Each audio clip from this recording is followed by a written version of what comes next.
A lady booked for a section and she opened up to me that she has been in a relationship for like 1 year and 8 months. That she noticed that the boyfriend does not really want to keep her, and he still does not also want her to leave. So I was curious. I was like, why do you think he does not want to keep you? She said, yes, that sometimes like they are living together.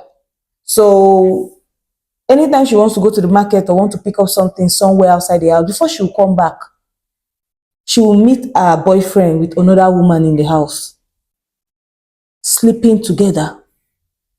But most of the time, she will just look for somewhere to sit down and wait till they finish. After they finish, he will beg and buy her gifts, promising her that he will not do it again. Just give him another 1 month, he will do the same thing or similar thing.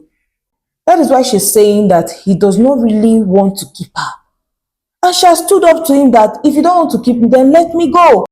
It's a WhatsApp call. I said, you don't need to let him know that you want to go. Do they really even tell people that they are leaving now? Do they really tell people that they want to go? They don't do that. So, can you continue with the conversation? She said, so right now, she does not really know what to do, and they've been living together. I said, okay, if you have more to say, I'm listening. But if you don't have more to say, can I come in now? She said maybe while I'm advising her, if there's any other thing to add, she'll bring it up. I said, okay, number one, why are you living with him? Are you stranded? She said she's not stranded, that they have a family house, just that most of the times they're always together and he's staying alone. He asked her to join him. I said, okay. Then secondly, if you go back to your family house, will they drive you? She said no, that they're even angry with her that she's living with a man. I said, okay. So you don't have a problem. Can you stay without him? She said, why not? That the nonsense is too much. She can't take it again. What kind of silly thing is that? That she will have to wait till he finishes. And she's not even waiting for him to come and beg. She's waiting for him to open the door when they are done, so that she will pack her things and leave. But he will be pleading, begging as if the world wants to end anytime she makes up her mind to want to leave. And I told her, what is good is good, and what is bad is bad. There is nothing of value that will not cost you something. If your value is very high, please don't sit down and be enduring rubbish, especially at the detriment of your mental state. She screamed and said that is the most annoying part. Like something that is always killing her spirit. That she was so full of energy, full of life, full of herself, even somehow, because she feels that she's too beautiful. But this guy has bruised everything about her. According to her, that she's even feeling like nobody will even appreciate her again because of how he's making her feel. And I asked her, how is he making you feel? That anytime she holds her ground that she must leave, you start telling her that, let me just tell you that you cannot leave. Nobody will look at you, and you're nothing. If you leave now you lose. I don't understand. So what kind of man are you dealing with? A man that will be telling you that kind of thing as a man? Is that actually a man? By then, you're living with a competitor. Honestly, a man that wants you to grow will always do everything to make you grow. Likewise, you to him. So for him to say, let me just tell you, nobody will look at you like you're nothing and all that, he's already competing with you, or he does not want to see any good thing from you. No. First, you go back to your family house, number one. Number two, make up your mind and pack everything from his house. You can change the narrative by being disciplined.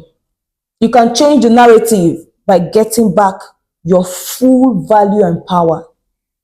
You can change the narrative by being principled. If you love him so much while you're in your father's house, living your normal life and going on with your everyday dealings, and it changes genuinely, you're free to go back. But with the situation on ground, that you have to sit outside to wait for him till he finishes with another woman.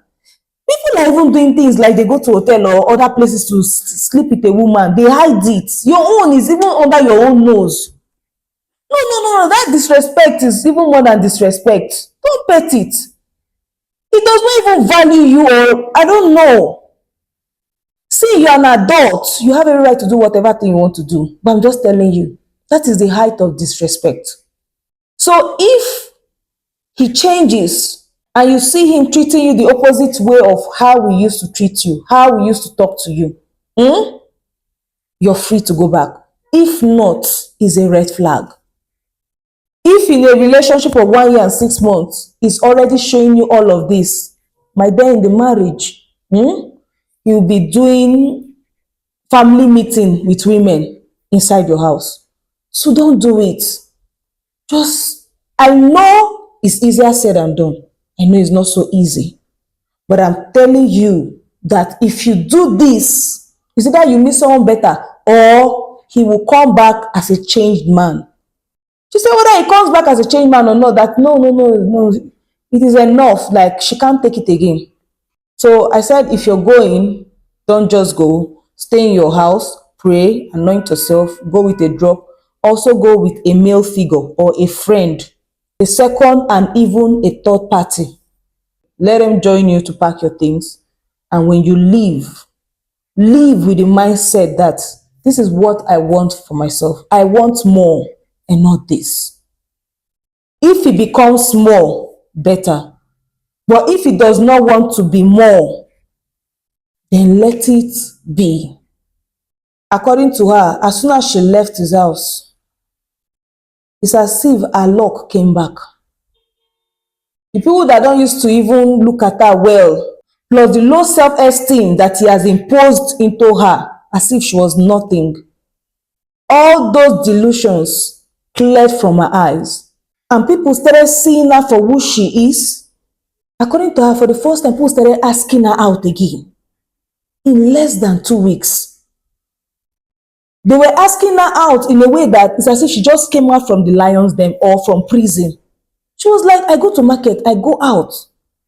Why is it that nobody was even asking me out? It's as if he was the only one at that time.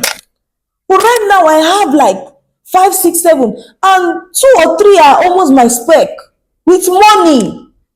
Let me just be open to you. Whether he comes back at this point, I don't think I want to go back again. Because, one, I'm being appreciated. Secondly, I'm being taken care of better than before. And lastly, they are more of my spec than he is. So I'll just move on with my life. I said, even if you're moving on with your life, please don't be too quick to make decisions. Don't be too quick to run into marriage. Please take your time and pray about it. But I'm happy that you're happy. And I'm happy that you've collected back your value, your integrity, and hope. So make sure you're taking the right decision and also be careful. Anyways, I was glad that she was able to make a decision. There is nothing as good as self-love, and there's nothing as good as having hope when living. Life without hope is hopeless. And that is what she has regained. She has hope. She has gotten back her value and her integrity. Well, this is where we'll be wrapping it up at the African Girl, the Spiritual Therapist. You too can book for your section.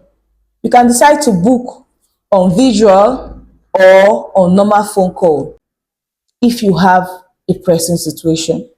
Kindly follow us, share or subscribe for more. I am Belema Mama, the African Girl, your spiritual therapist.